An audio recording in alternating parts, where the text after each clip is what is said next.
Hello, what's up mga boss? At yun, magandang araw sa ating lahat, no? At welcome back in again dito sa aking munting YouTube channel, Chicken Asshole Breeder. Yun. At yun nga, mayroon tayo ditong hawak na inahin. At mamaya, ipapaliwanag ko sa inyo kung ano yung mga dapat natin gawin, o ano yung gagawin natin dito sa ating broodhen, no? At bago pa lang lahat mga boss, gusto ko muna magpasalamat sa mga solid na mga sumusuporta dito sa aking YouTube channel. Yun. At sa mga silent viewers ko, yun, maraming salamat sa inyo. Sa subscribers ko, maraming salamat sa inyo mga boss, no? At yun nga, may hawak tayong broodhen. At magpupurga pala tayo ngayon, no? Dahil ito'y tapos na natin gamitin at nakapagpahinga na. So ngayon, panahon na para na i-condition natin siya ulit para na makapag-breeding tayo ulit sa kanya. Ito nga pala, ang bloodline nito mga boss ay pure Asshole, no? Yun. At yun nga, meron tayo ditong hawak na, meron pa tayong isa dito na hammer. Hammer yung ginagamit ko mga boss, no? Medyo hindi maganda yung video natin ngayon. Yun. Tapos meron tayo ditong Oxyrade mga boss. Yun. Mamaya, at ipapakita ko kung paano ko ginagamit tong Oxyrade tsaka yung kung paano ko gagamitin dito sa aking alaga. Ngayon, kukunin muna natin tong isang mga hammer mga boss, no? Yun. Ito na nga yung hammer natin mga boss. At yun nga, ipapainom natin to sa ating broodhen. Yun. Warning, no animals were harmed in making of this video, no?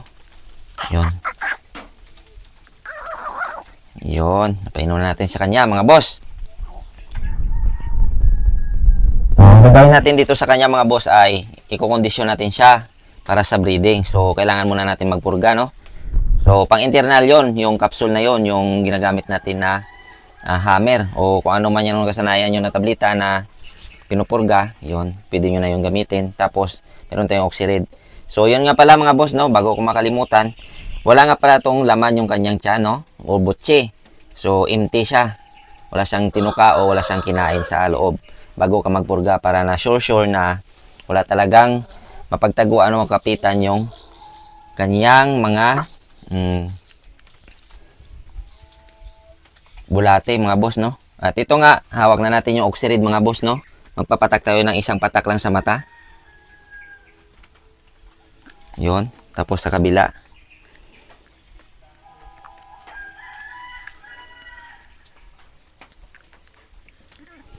Yun. Ganito lang ako magpurga sa kanya mga boss, no? At bukas, iba naman yung gagawin natin sa ating broodhen, no? At isa-isahin na naman natin bawat araw kung ano yung gagawin natin, kung paano natin hinahanda yung ating broodhen na kinokondisyon para sa breeding. So, yun lang mga boss, no? Sana may natutunan na naman kayo na